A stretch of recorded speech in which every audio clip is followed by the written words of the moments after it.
संतोष रेणु यादव दोस्तों अपने आप को भगवान कृष्ण का वंशज बताता है। कहता है कि हम दादा कृष्ण के वंशज हैं। तो क्या भगवान कृष्ण ब्राह्मणों का सम्मान नहीं करते थे? भगवान कृष्ण के जैसा ब्राह्मणों का सम्मान कोई नहीं करता था। जब भगवान कृष्ण के मित्र सुदामा जब मिलने जाते हैं उनके राजमहल में, तो भगवान कृष्ण अपने सिंहासन पे अपने ब्राह्मण मित्र सुदामा को बैठाते हैं और उनका पैर धुलते हैं। तो संतोष रेणु यादव की मानसिकता के हिसाब से देखा जाए तो भगवान कृष्ण ने भी गलत किया था। दोस्तों नमस्कार। जब से भोजपुरी के सुपरस्टार खेसारी लाल यादव ने अपने मित्र अपने राइटर पवन पांडे का पैर छुआ है दोस्तों, तब से कुछ यादव समाज के चंद ऐसे लोग हैं जो अपने आप को यादव समाज का ठेकेदार मानते हैं, यादव समाज का अपने आप को हीरो मानते हैं। उन लोगों को दोस्तों पेट में दर्द हो रहा है और वो लोग दोस्तों खेसारी लाल यादव का विरोध कर रहे हैं और उनका कहना है कि खेसारी लाल यादव ने पवन पांडे का पैर कैसे छू दिया। पवन पांडे ब्राह्मण है तो क्या हुआ, खेसारी लाल यादव से उम्र में छोटा है और खेसारी लाल यादव को पवन पांडे का पैर जो है सो नहीं छूना चाहिए था। और इस चक्कर में चंद लोग जो है सो यादव समाज के खेसारी लाल यादव का विरोध कर रहे हैं, खेसारी लाल यादव के बारे में उल्टा पुल्टा जो है सो बात कर रहे हैं। सबसे पहले नंबर पे आता है दोस्तों जो सबसे बड़ा अपने आप को सुपरस्टार मानता है यादव समाज का, सबसे बड़ा अपने आप को जो है सो मसीहा मानता है यादव समाज का, सबसे बड़ा अपने आप को जो है सो ठेकेदार मानता है यादव समाज का, उसका नाम है दोस्तों संतोष रेणु यादव। संतोष रेणु यादव को दोस्तों पेट में दर्द हो रहा है कि खेसारी लाल यादव ने पवन पांडे का पैर क्यों छू दिया, पैर नहीं छूना चाहिए था। संतोष रेणु यादव का दोस्तों कहना है कि पवन पांडे ब्राह्मण है तो क्या हुआ, वो खेसारी लाल यादव से छोटा है और ब्राह्मण समझ के किसी का पैर छूना ये गलत बात है और खेसारी लाल यादव को पैर नहीं छूना चाहिए था पवन पांडे का। ये दोस्तों बहुत ज़्यादा विरोध कर रहा है खेसारी लाल यादव का और खेसारी लाल यादव के बारे में उल्टा पुल्टा जो है सो बात कर रहा है।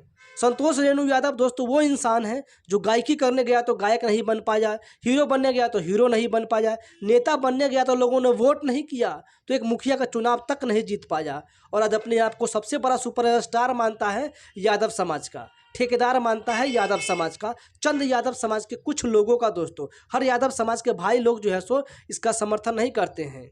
खेसारी लाल यादव का सबसे बड़ा अगर कोई विरोधी है दोस्तों तो उसका नाम है संतोष रेणु यादव। संतोष रेणु यादव खेसारी लाल यादव की उन्नति से जलता है। कैसे जलता है दोस्तों हम आपको बताते हैं।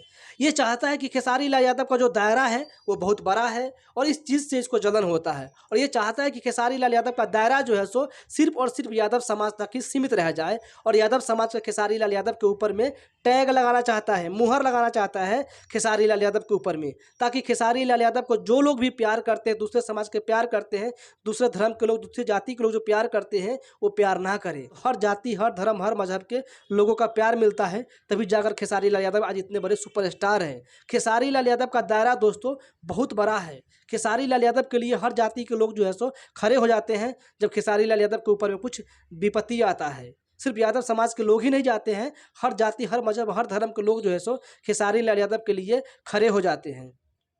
और ये बात संतोष रेणु यादव को हजम नहीं होता है कि खेसारी लाल यादव तो भाई यादव समाज से आता है, फिर हर जाति, हर मजहब के लोग उसे प्यार क्यों करते हैं। और इस बात से दोस्तों ये जलता है और ये चाहता है कि खेसारी लाल यादव के ऊपर में यादव समाज का टैग लगा दूं, मुहर लगा दूं, ताकि खेसारी लाल यादव का दायरा जो इतना बड़ा दायरा है, इतना जो बड़ा साम्राज्य है, वो साम्राज्य खत्म हो जाए, दायरा खत्म हो जाए और सिमट करके सिर्फ खेसारी लाल यादव का दायरा यादव समाज तक ही सीमित रह जाए। संतोष रेणु यादव दोस्तों अपने आप को भगवान कृष्ण का वंशज बताता है। कहता है कि हम दादा कृष्ण के वंशज हैं। तो क्या भगवान कृष्ण ब्राह्मणों का सम्मान नहीं करते थे? भगवान कृष्ण के जैसा ब्राह्मणों का सम्मान कोई नहीं करता था। जब भगवान कृष्ण के मित्र सुदामा जब मिलने जाते हैं उनके राजमहल में, तो भगवान कृष्ण अपने सिंहासन पे अपने ब्राह्मण मित्र सुदामा को बैठाते हैं और उनका पैर धुलते हैं। अगर दोस्तों उस समय ये अगर संतोष रेणु यादव होता तो ये भगवान कृष्ण का भी विरोध कर देता।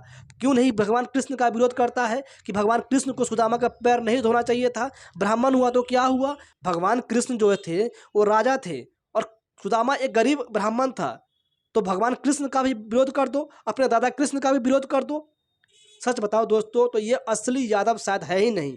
असली यादव है दोस्तों तो उसका नाम है खेसारी लाल यादव, जो ब्राह्मणों का सम्मान करता है। अगर दोस्तों आज खेसारी लाल यादव का इतना बड़ा साम्राज्य है और इतना बड़ा दायरा है दोस्तों, तो कहीं ना कहीं खेसारी लाल यादव की अच्छी मानसिकता है, अच्छा संस्कार है, अच्छा सोच है, तभी जाकर खेसारी लाल यादव को इतने जाति, इतने धर्म, इतने मजहब के लोग जो है सो प्यार करते हैं और अपना सुपरस्टार मानते हैं। अगर खेसारी लाल यादव संतोष रेणु यादव की मानसिकता से चलते दोस्तों, तो मैं सच बता रहा हूँ आज खेसारी लाल यादव इतने बड़े सुपरस्टार नहीं होते। खेसारी लाल यादव भी आज संतोष रेणु यादव की तरह यादव समाज तक ही सीमित रह जाते, कुछ यादव समाज तक ही सीमित रह जाते और सोशल मीडिया पे बक बक कर रहे होते दोस्तों। दादा कृष्ण का अगर कोई दोस्तों वंशज है तो उसका नाम है दोस्तों खेसारी लाल यादव, जो ब्राह्मणों का सम्मान करता है। आप वैसे ब्राह्मण का सम्मान मत कीजिए ना, जो ब्राह्मण नशा करता है, मांस मदिरा का सेवन करता है, माँ बहन का सम्मान नहीं करता है। बाकी आप दूसरे हर ब्राह्मण का सम्मान तो कर सकते हैं ना। अगर दोस्तों संतोष रेणु यादव अपने आप को दादा कृष्ण का वंशज मानता है तो संतोष रेणु यादव को ब्राह्मण का सम्मान करना पड़ेगा, तभी जाकर के संतोष रेणु यादव जो है सो दादा कृष्ण का वंशज बन पाएगा, वरना नहीं बन पाएगा दोस्तों। असल कोई वंशज है तो उसका नाम है दोस्तों Bhojpuri superstar trending star Khesari Lal Yadav, जो ब्राह्मणों का सम्मान करते हैं। अब आप सभी दोस्तों कमेंट बॉक्स में बताइएगा कि असली यादव कौन है, संतोष रेणु यादव है या फिर खेसारी लाल यादव। अगर आपको खेसारी लाल यादव बनना है, सुपरस्टार बनना है, तो आपको खेसारी लाल यादव के संस्कार को मानना पड़ेगा, संस्कार का सम्मान करना पड़ेगा, खेसारी लाल यादव की सोच को सलाम करना पड़ेगा। अगर आप संतोष रेणु यादव की मानसिकता के हिसाब से चलिएगा तो संतोष रेणु यादव की जैसा ही बन के रह जाइएगा, यादव समाज तक ही सीमित रह जाइएगा। और इसके हिसाब से चलिएगा तो अपने समाज में भी नहीं बैठ पाइएगा।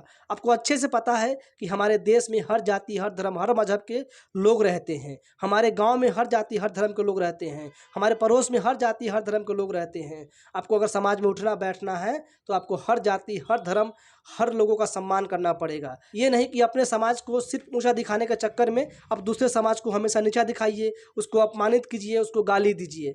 अगर आप संतोष रेणु यादव की तरह कीजिएगा तो आप अपने समाज में नहीं बैठ पाइएगा, मैं लिख करके दे सकता हूँ। बाकी आप सभी की अपनी मर्जी है, आप सभी किसको फॉलो करना चाहते हैं, संतोष रेणु यादव को या फिर खेसारी लाल यादव को, अपनी राय कमेंट बॉक्स में जरूर से जरूर दीजिएगा। वीडियो को लाइक कर दीजिएगा, अगर अच्छा लगा हो तो चैनल पर नए हैं तो सब्सक्राइब कर लीजिएगा। धन्यवाद।